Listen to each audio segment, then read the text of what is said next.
Educación universitaria. ¿Dónde estaríamos sin educación universitaria? I believe in miracles. Where you from?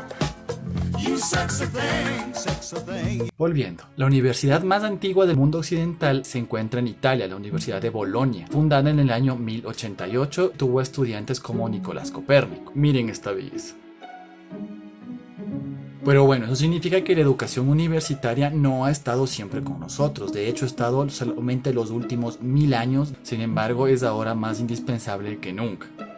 A ver, dentro de la educación hay que definir dos grupos, lo que es la educación escolarizada formal y la educación informal. Hasta el siglo XIX la educación formal era un privilegio únicamente de las aristocracias y las burguesías. Esto fue desde hace muchísimo tiempo, desde las propias polis griegas había sido así, únicamente las clases altas recibían educación formal. Todo el resto de personas que no eran ni burguesías ni aristocracias, por lo tanto se dedicaban a trabajos del primer sector de la economía como agricultura, pesca, minería, ellos únicamente recibían educación informal. La educación informal se caracterizaba por realizar trabajos adheridos al esfuerzo físico, mientras que la educación formal lo hacía con esfuerzo mental. Y se mantuvo de esta manera durante muchísimo tiempo. Todo cambia en el siglo XVIII cuando estalla la revolución industrial, un proceso que va a cambiar todo.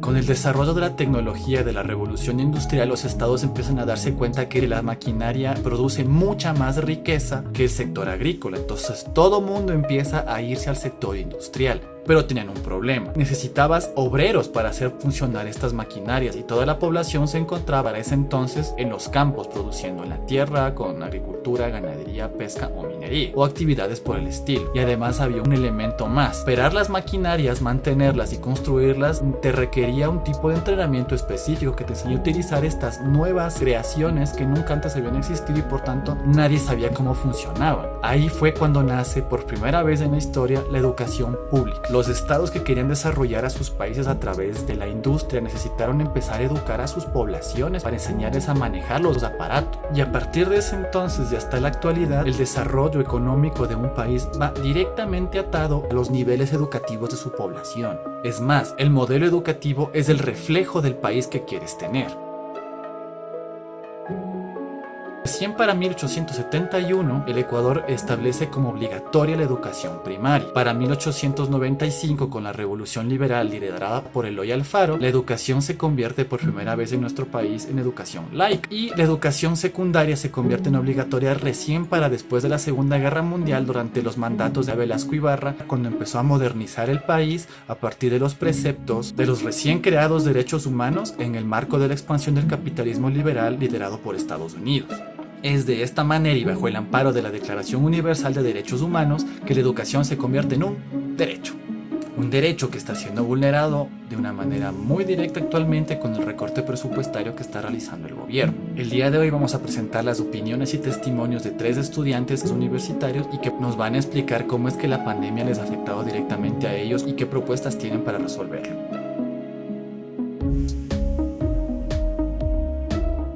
La cuarentena nos ha afectado a todos y todas los estudiantes de manera distinta, unos con más privilegios que otros y con diversas situaciones en general. En mi universidad se han dado casos de estudiantes que son de otras provincias que se han quedado varados en la ciudad de Cuenca y no han podido regresar.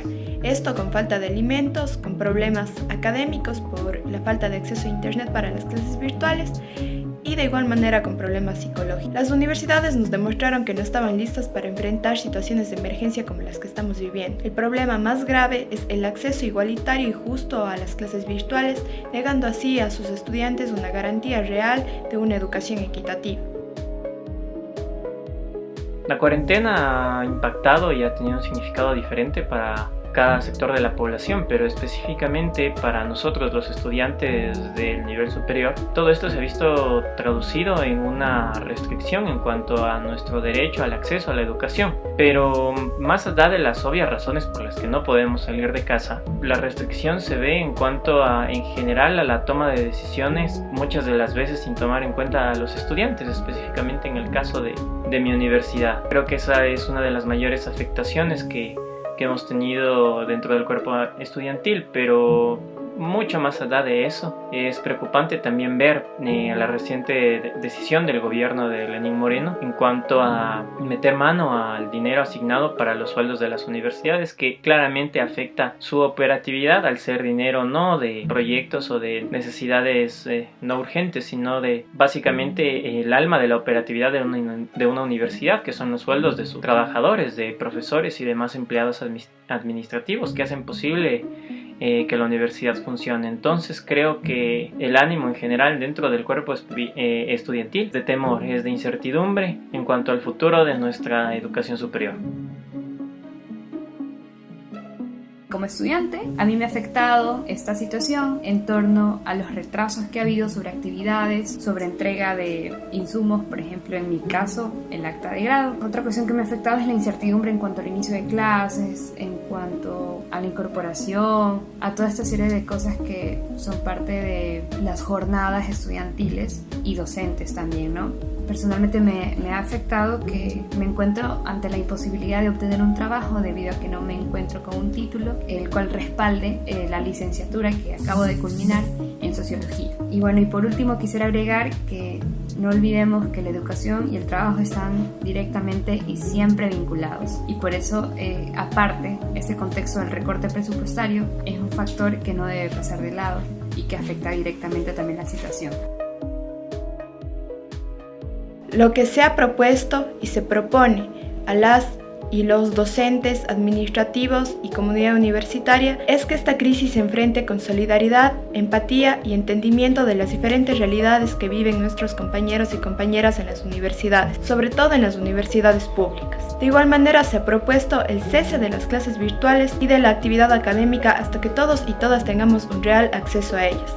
Sin embargo, esto en algunas instituciones ha sido negado. Se pide mayor flexibilidad en el tema académico. También se propone que se puedan crear y articular redes de apoyo dentro de las universidades, entre docentes, empleados administrativos y estudiantes, para dar un acompañamiento no solo académico, sino también psicológico y alimenticio, ya que muchos y muchas nos necesitan y las necesitan. La cuarentena y toda la crisis que ha acarreado ha puesto en evidencia muchos de los problemas que ya estaban ahí, pero que lastimosamente no habían sido tratados de la manera adecuada. Entonces espero que las autoridades por fin tomen cartas en el asunto de la mejor manera. Específicamente, en el caso de la revisión de metodologías, en toda la revisión en cuanto a la lógica del proceso de enseñanza y aprendizaje.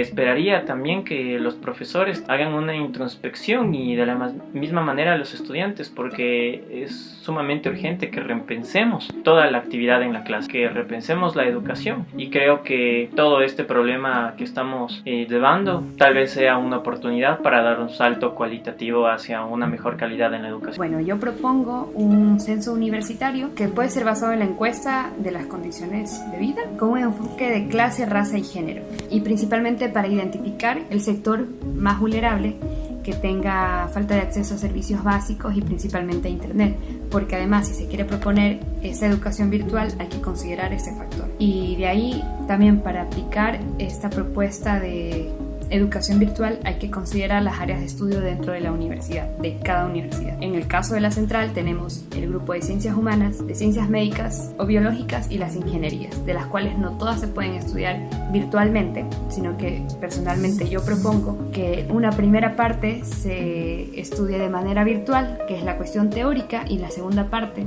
en donde ojalá podamos retornar más cercanamente, sea la cuestión práctica. Por último, basado en una metodología de educación a distancia, en donde sean sesiones para responder dudas, preguntas o incertidumbres, más no dar la clase en sí, porque es muy dificultoso por varios motivos.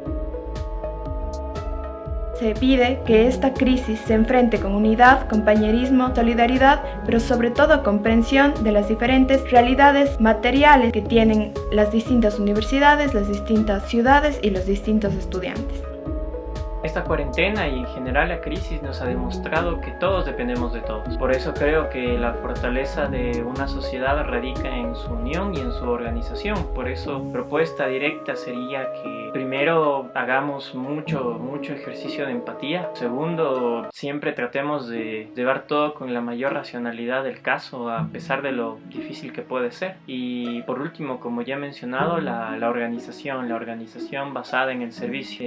Esto se traduce en que a través de la empatía, las personas que toman las decisiones, dígase el presidente de la República, los mandos medios o altos del gobierno, mandos medios y altos de las universidades, recuerden que su razón de ser, la razón de ser de su trabajo es servir, es dar un servicio a muchas personas de las cuales su proyecto de vida depende básicamente de las decisiones que ellos toman.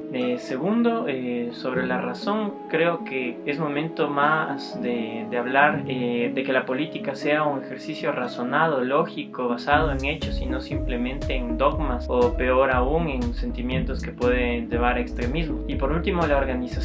Es penoso ver, por ejemplo, lo que pasa en Guayaquil y que es simplemente la evidencia de una larga historia en la que nuestro país en organización simplemente no ha dado la talla. Bueno, en primer lugar, no olvidemos que la crisis es resultado de la ausencia y de la falta de prioridad del gobierno, pero también de la propia universidad, propia administración de la universidad. Por ejemplo, en el caso de la Universidad Central, que es pública, seguimos pagando por ir al baño, y cuando la universidad debería administrar el contrato de todo este personal de servicio. Bueno, de ahí creo que como jóvenes estudiantes deberíamos organizarnos de tal manera que no se considere solamente un grupo estudiantil, sino la convergencia de varios grupos estudiantiles, para conocer nuestras propias demandas particulares, generales, y sensibilizarnos ante las demandas y las denuncias de los demás. Muchas gracias a Belén, a Diego y a Adela por habernos compartido sus experiencias y sus opiniones respecto a lo que está pasando. Yo pienso que el gobierno ha dejado súper claro cuál es su postura respecto a la educación universitaria pública y su opinión respecto a que es un derecho. O sea, sí, es un derecho, pero es que estamos en la posverdad. O sea, puedes nomás decir que la educación es un derecho, pero el Ecuador ya te restaron $100 millones de presupuesto para educación pública, lo que significa que hay muchas personas que no van a poder acceder a estudiar el próximo semestre, muchos profesores que quedarán en el desempleo. No estamos en una época en la que los derechos se estén respetando. Por supuesto, el Estado tiene que responder a esta violación a los derechos. No obstante, hasta que eso suceda, porque el Estado en este momento está más preocupado por recoger cadáveres de las calles, realmente el Estado está en una urgencia terrible en este momento, y yo dudo mucho que vaya a dar algún tipo de prioridad a la educación universitaria. Por tanto, tienen que ser los estudiantes los que desde su propia autogestión, su propio trabajo, comiencen a liderar un montón de procesos, que no pueden únicamente limitarse a hacer reclamos al gobierno, porque el gobierno realmente está en otra cosa. Puede que pasen años hasta que el gobierno se interese de nuevo por educación universitaria. Los estudiantes no pueden permitir postergar su vida estudiantil durante tanto tiempo. Yo pienso que tiene que ser desde los propios estudiantes, de su propio liderazgo, su propia solidaridad, comunicación, articulación, que tienen que generar propuestas, justamente como las que pudimos ver el día de hoy. Pero bueno, creo que eso ha sido todo por el momento. En la parte de abajo les dejo los enlaces en caso de que quisieran contactarme para hablarme de sus experiencias y que podamos hacer un video juntos para compartir iniciativas sobre cómo abordar la crisis que está generando la pandemia. Nos estaremos viendo en un nuevo video. ¡Adiós!